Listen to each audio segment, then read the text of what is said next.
It's the 83rd running of the Preakness with 31,000 in the stands at Pimlico and a top-notch field of 11 in the world's quickest race for 3-year-olds. They're off, but there'll be no Triple Crown this year.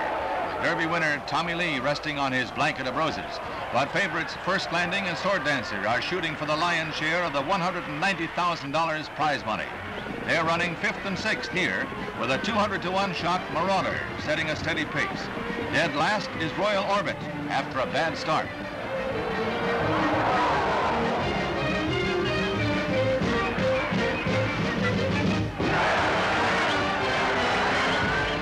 In the backstretch, Royal Orbit blasts off with a sensational burst of speed, and he's challenging strongly, passing the three-quarter mark. First Landing has faded out of contention. Rounding into the stretch, it's Marauder, Sword Dancer, and Royal Orbit, almost neck and neck.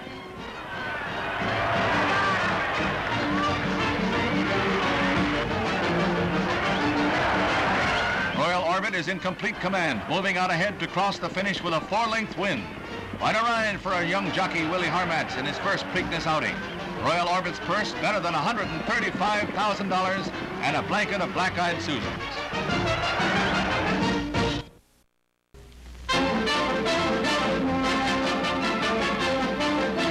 $30,000 are at Maryland's Pimlico for the running of the Preakness, and they see 9 3-year-olds get away in the dash for the second jewel in racing's fabled Triple Crown.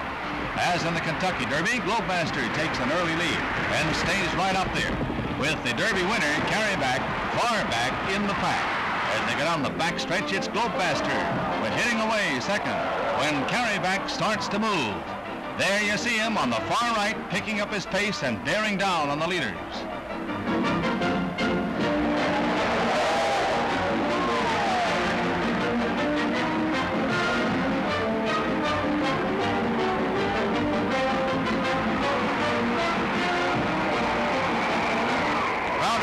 Another heart-stopper by Carryback as he runs just as he did in the Derby.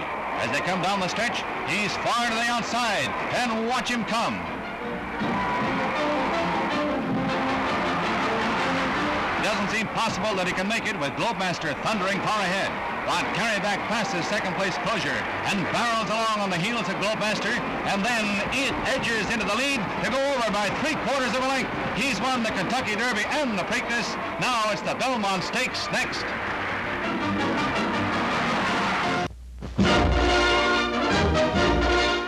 There are 35,000 on hand at Pimlico to see 11 horses go after $188,000 in prize money in the 86th running of the Preakness. Jaipur and Raidan, co-favorites, take the lead, along with Sunrise County.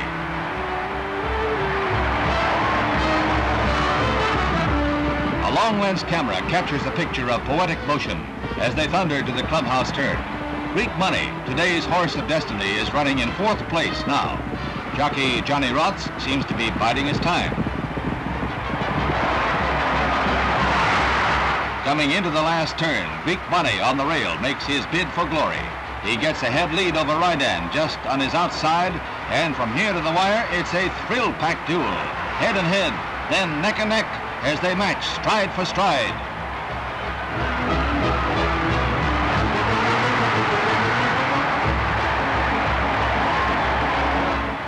The race can go to either horse as they pound down to the finish. Raidan seems about to overtake Greek Money, but he goes over a nose to the good. Ikaza on Raidan puts in a foul claim that's not allowed. Instead, Raidan's jockey is fined and suspended for rough riding. For his great victory, Greek Money gets $135,000, and that's American money.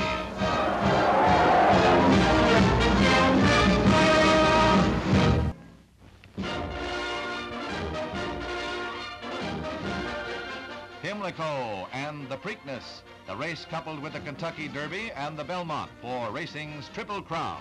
The Derby winner, Northern Dancer, is the second favorite behind He'll Rise, the horse he defeated in Kentucky.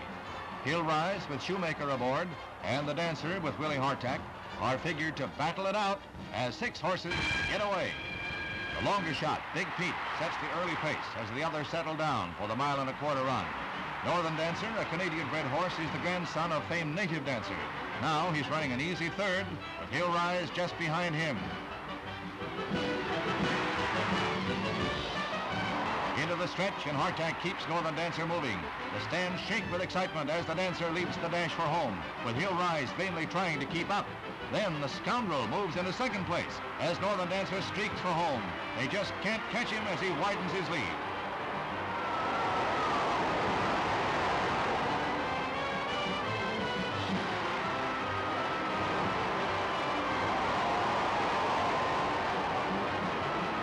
Northern Dancer wins $125,000 by 2 lengths. The 7th straight win for the horse who could have been bought for $25,000 as a yearling. Next, the Belmont.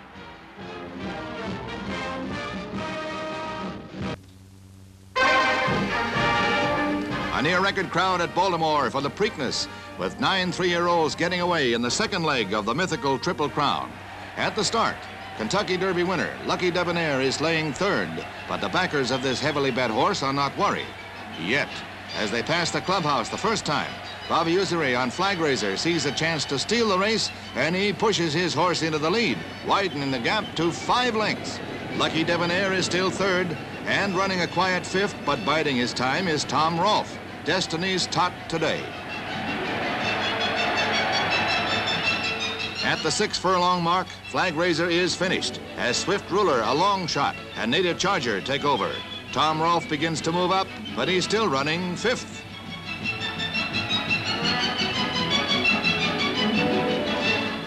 Around the turn and into the stretch, and here's a real spine chiller as Tom Rolf begins his bid. The smallest horse in the race. He moves up on the outside to take over the lead. Keep an eye on the rail. Dapper Dan, who almost caught Lucky Debonair in the Derby, is winding up for one of his famed finishes. Now, Ron Turcotte has enough daylight to move Tom Rolf over to the rail and battle Dapper Dan to the wire. It was here that Ismael Valenzuela on Dapper Dan claimed a foul, but the pictures show he had plenty of room and the ejection is not allowed. The winner's circle was empty for a tense 15 minutes. Then everyone relaxed while Tom Rolf dined on a banquet of black-eyed Susans.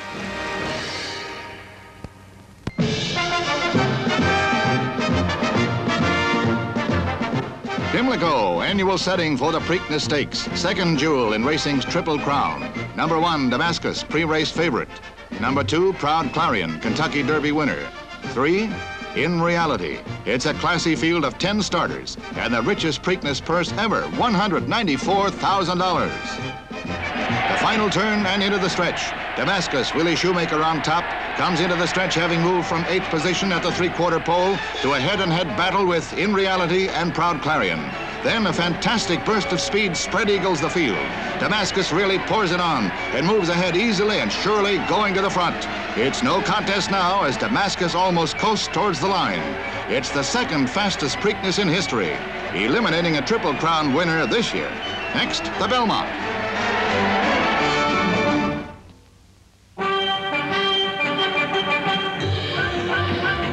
$36,000 racing fans jam Pimlico Racetrack in Baltimore for the 91st running of the Preakness.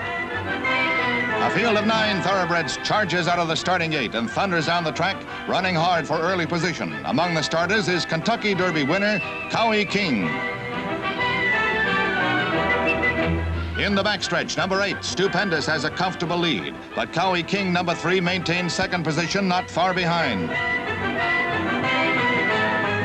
As they turn for home, jockey Don Brumfield on Cowie King makes his move, and the Maryland-bred colt, son of Native Dancer, surges into the lead, passing Stupendous, the horse that had led almost the entire race. Now it's a duel strictly between Stupendous and Cowie King as they charge for the finish line. Cowie King opens more daylight as the outcome of the race becomes certain, and Cowie King crosses the wire, setting a new Preakness record of 1 minute, 55 2/10 seconds.